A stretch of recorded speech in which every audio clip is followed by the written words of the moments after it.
Hey everyone, episode number 2 with Mr. Jonathan Twomley. How you doing, sir? I'm doing great as always. Awesome, man. Well, I got to tell you, episode 1 kind of left me wanting. Usually, our conversations leave me feeling pretty good, but it probably should, right? We're in the muck, and we're going to be in it for a Yeah. while. But now we're going to go into episode number 2 and talk about something rent tracker, what's going on in multifamily. I think in short, some cities or areas are winning and some are losing. But you're the expert in multifamily. What do you see? Well, so let's talk about first the NMHC rent tracker. Okay, and this is the National Multifamily Housing Council. It's an industry group that tracks these sorts of things. It tracks institutional um, landlords using the data services that most people use. So they're literally getting all this aggregated data from millions of apartments. I think it's about 11 million apartments that they have in this database across the country, and they've been tracking rent collections ever since the pandemic started. Okay. And rent collections have really held up surprisingly well. They've been off, I'd say, month to month. They compare them year to year and previous month. And year on year they've been down a little bit, but it's really been on the order of about 2%. Yep. So That's what obviously hits your bottom line, but it's not crushing you, right? You're not, Yeah. and this is of course average. So there are some people doing worse, some people doing better, but across the board, we've been talking about 2% rent increases and 2% declines rent in collections. Yeah. the caveat being, as they say in every on the tracker every month, it says this: these are primarily A and B apartments, Yep. and recognize that the C apartments are much more vulnerable, and they don't track them, right? Yep. Because this is mostly like pretty expensive rent collection software that they're gathering this data from, and mom and pops and small owners and stuff don't tend to have these systems in place because this is just not cost effective to use this software. So they don't track that data, and anecdotally they know that there are some issues happening, and we know about, say, collections in Manhattan, that they're way down for all apartments. So we know that some people are really struggling. But so what we've seen though is basically across the board kind of 2% 2% lag compared to last year.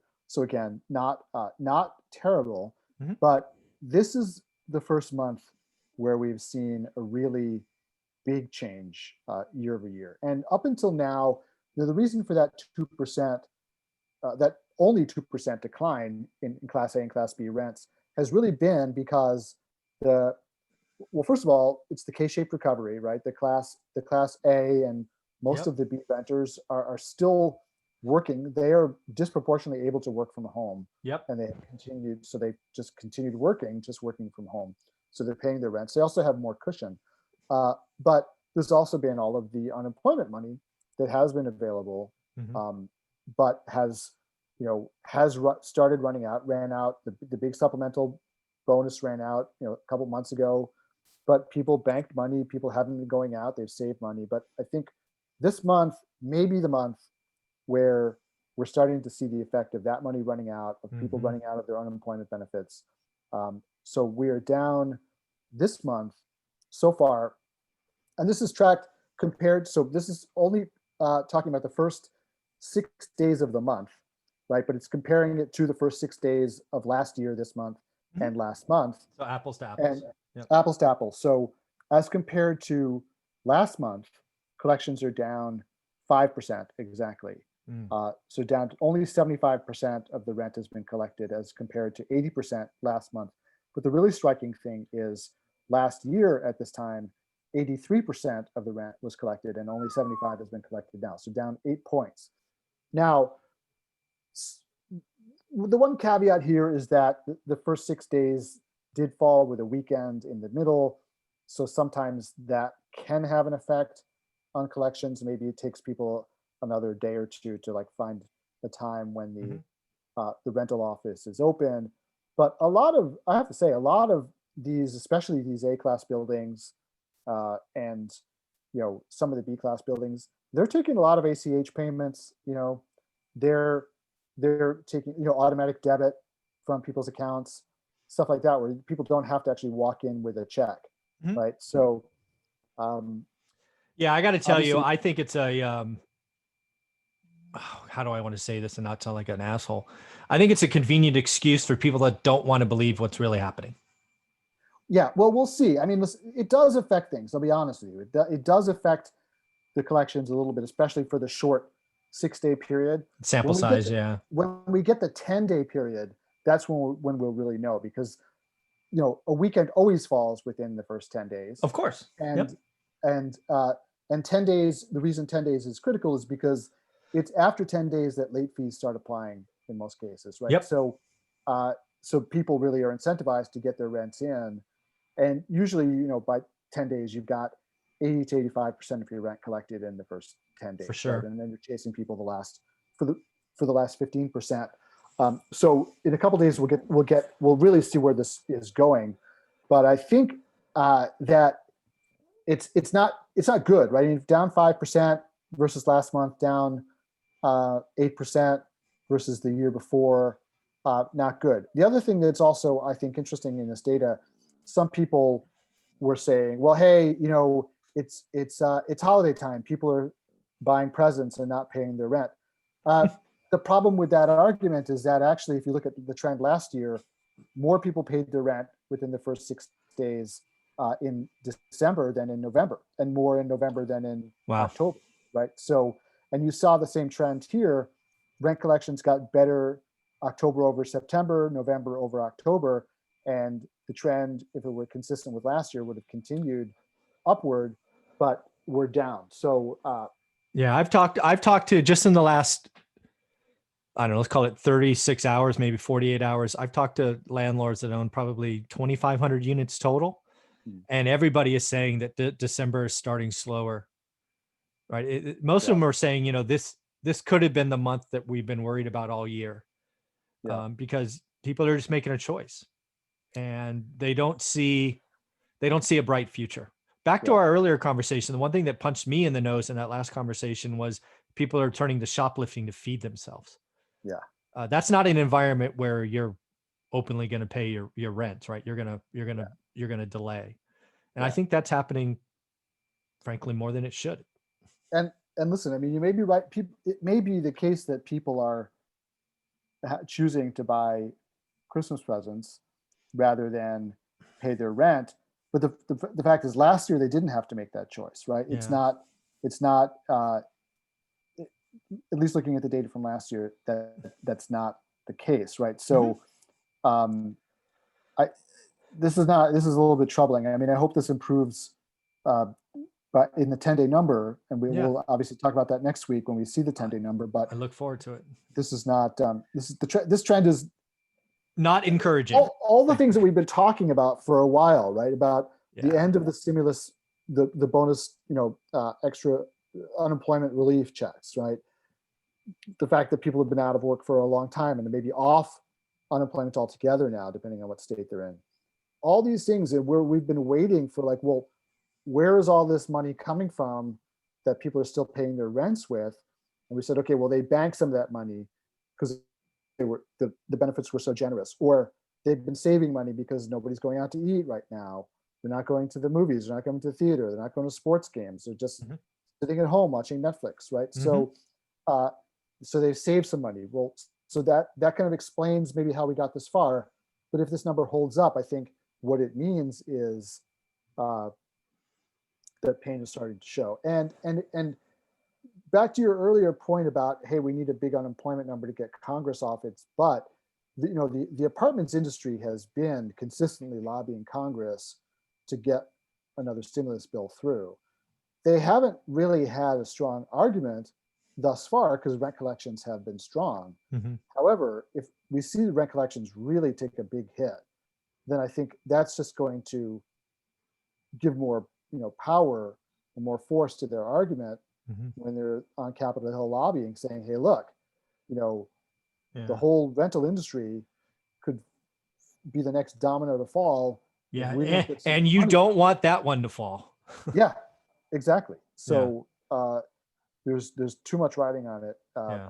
So Well, let's turn this around a little bit and try to, because I think one of the things that we're seeing is while the overarching story is negative, no question. I think we're also seeing some cities just crush it, given migration, given maybe yeah, lack of supply. Why don't we highlight some of the winners? Because there are some cities that are just performing amazingly well, right? yeah. So we've got uh, obviously your gateway cities. Often situations change and your heroes turn into goats overnight, right? Because what made you strong in one situation makes you weak in another. So New York, San Francisco, all those places, rents were super high because there was more demand than there was supply, right? And Mm-hmm. now we've got people going the other direction, although we'll talk a little bit more detail about Manhattan in a minute. Mm-hmm. But what's been happening, I think everybody whose head is not under a rock uh, knows that there have been some population outflows from the big cities. Some of this is permanent, some of it's not. Right? I think people have been a little bit, especially there's a group of like city haters out there, Mm-hmm. right, who just rub their hands in glee every time like there's any bad news about New York or San Yeah. Francisco or whatever. A lot of those folks, are convinced that in 2 years time nobody will live in either city and it'll be like Yeah. escape Wasteland. Yeah. escape from New York, like that movie in the 80s, right? Mm-hmm. So not going to happen, but there's definitely some pain out there. But some of this outward migration is just temporary. It's people moving back in with their parents, moving out to the suburbs for a while, renting houses, short-term rentals, just because they got to get out of Dodge. They've just gone somewhere, the countryside or whatever, but they're just writing it out up there. They're not leaving, right? And what, nevertheless, or maybe because of that, we're seeing some definite impacts on rents uh, and and vacancy rates. So obviously, the big cities have got uh, spiking vacancies and declining rents, but even within a place like New York, it's uneven.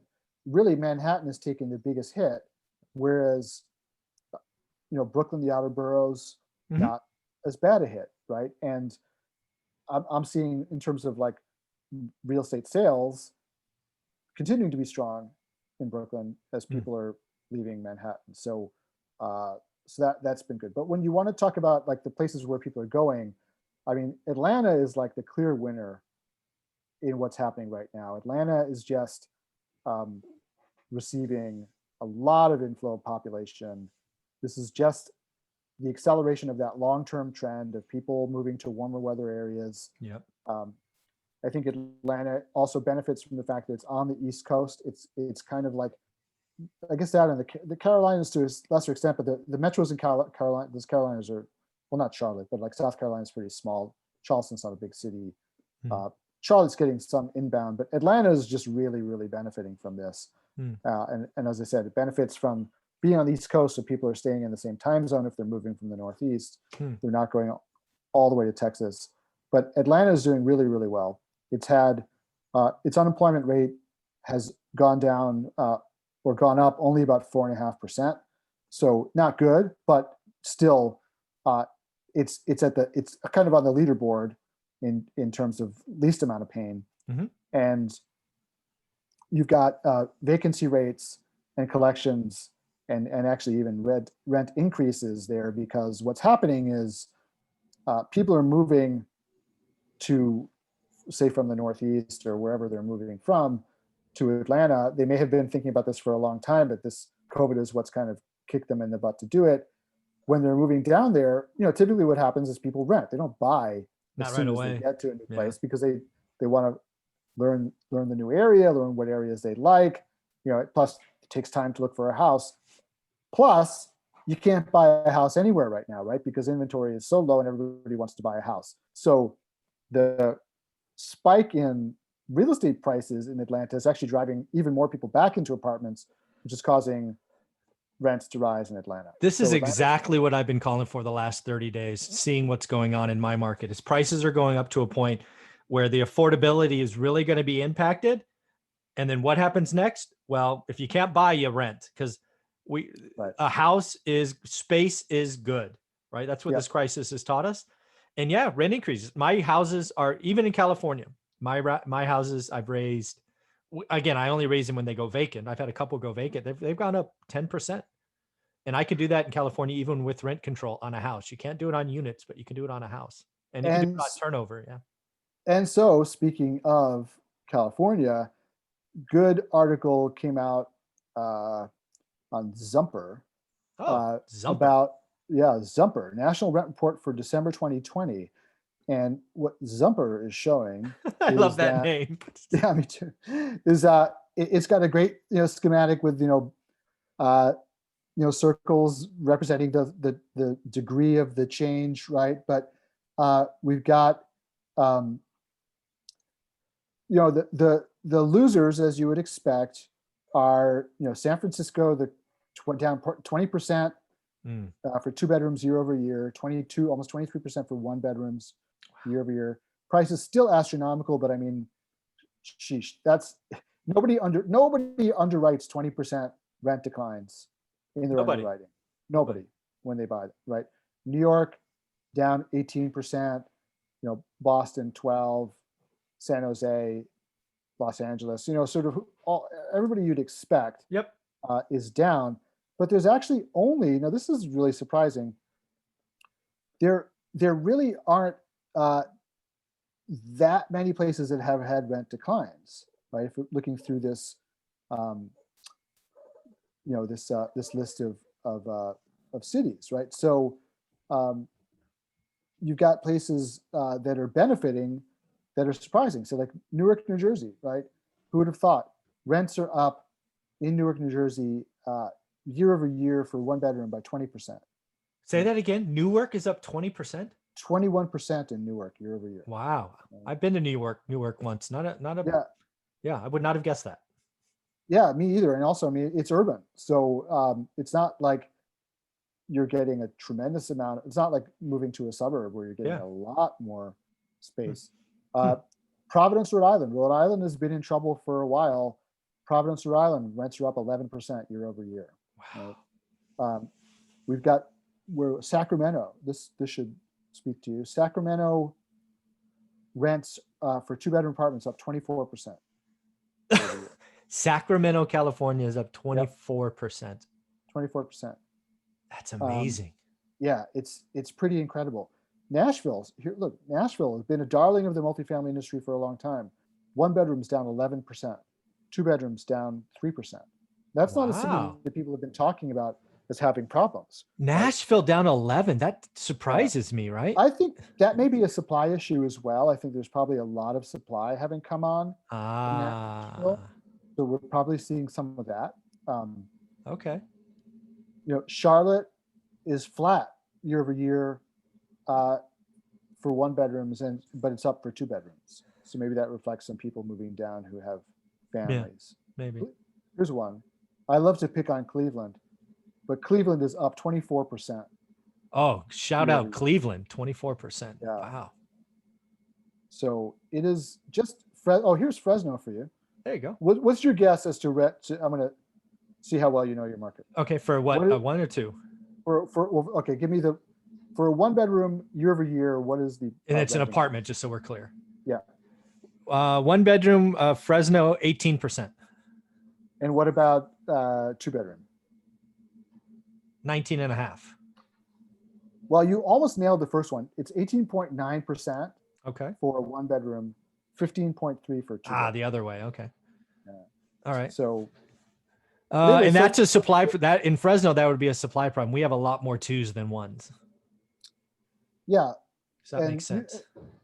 Usually that's the case. Right? Okay. So 2 bedroom is kind of like the standard format, right? And back to this, just to tie this all together, right? We're talking multifamily here, but I saw a single family number I want to throw at you today, just to tie this all together. Why being a landlord is a good thing. Single family homes in the last year have added $1 trillion in equity. Wow. Yeah. 17% by home, or 17 grand per home. But let us just kind of warn people about this though.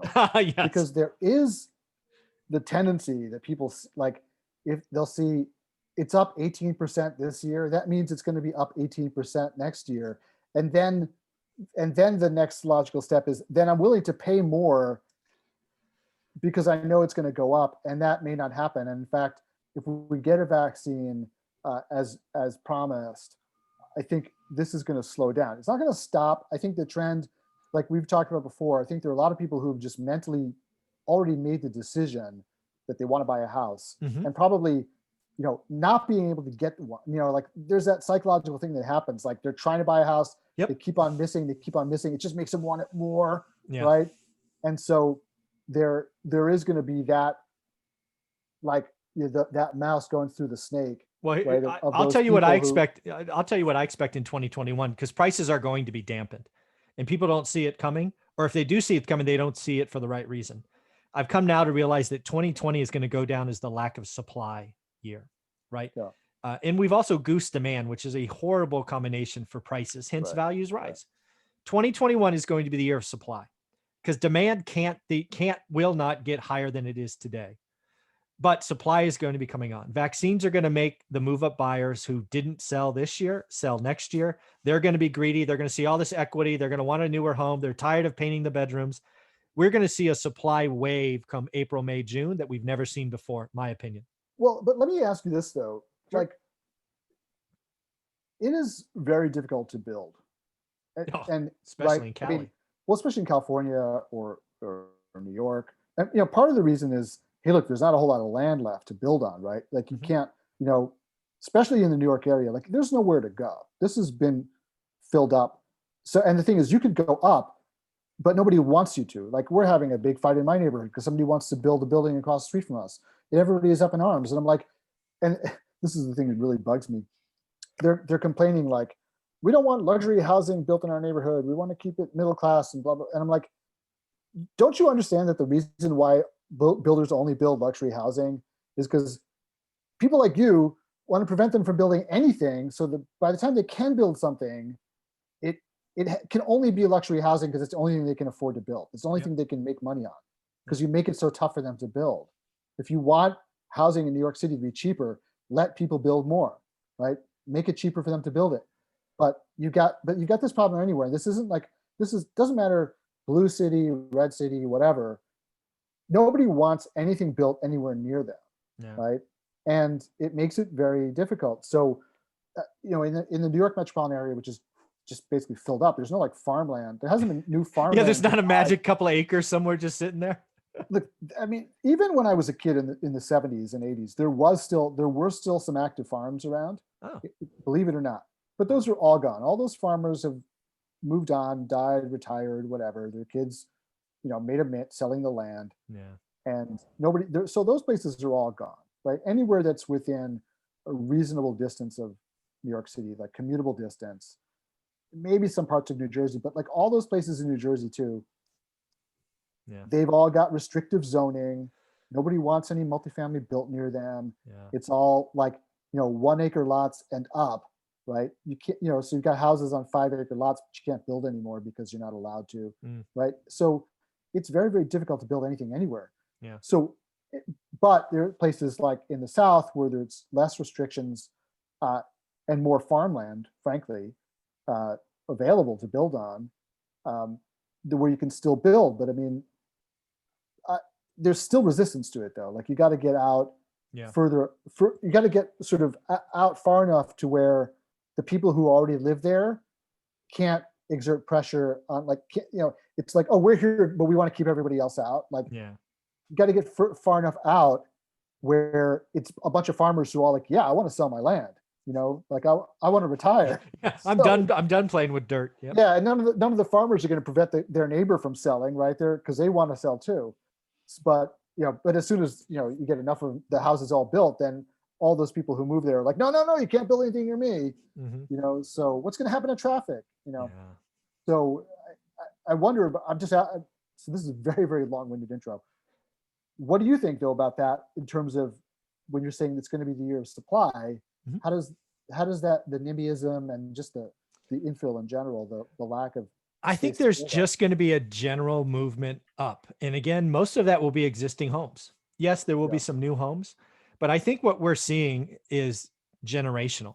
I think baby boomers, who generally speaking are in the upgraded homes, right? They are going to be moving on with their life and maybe going to Florida or somewhere else. Because again, I'm in California, and they're like, I'm going to retire now, and that usually means perhaps exit the state. Then you're going to get all the people who bought their first home at a great time, like 2010, 11, 12, who are sitting on gobs of equity, going, Right. damn, that house double the size looks really good. And I expect interest rates to stay low next year. I think it's just going to be a perfect time of the first or the move up buyer. That's what I think is going to happen. So yeah, there'll Interesting. be some new. There's not a lot of building in Fresno, in the Central Valley. Um, it's probably 50. It might be 60% of what it was in 06, 07. Fresno was crazy building, and all the builders went bust in the last crash. So everybody's more conservative. Where they used to break ground on 100-unit housing development, now it's 10.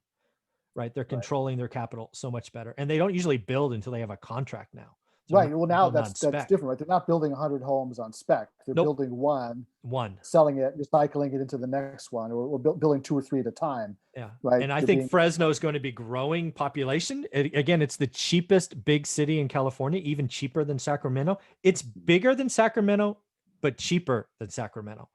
interesting. I am very happy that we're there. And it's between LA and San Francisco. So hence it's a huge Amazon distribution and ultra beauty because you can get to both locations in a day.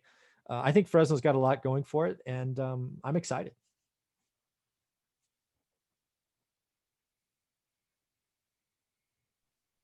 Lost you completely.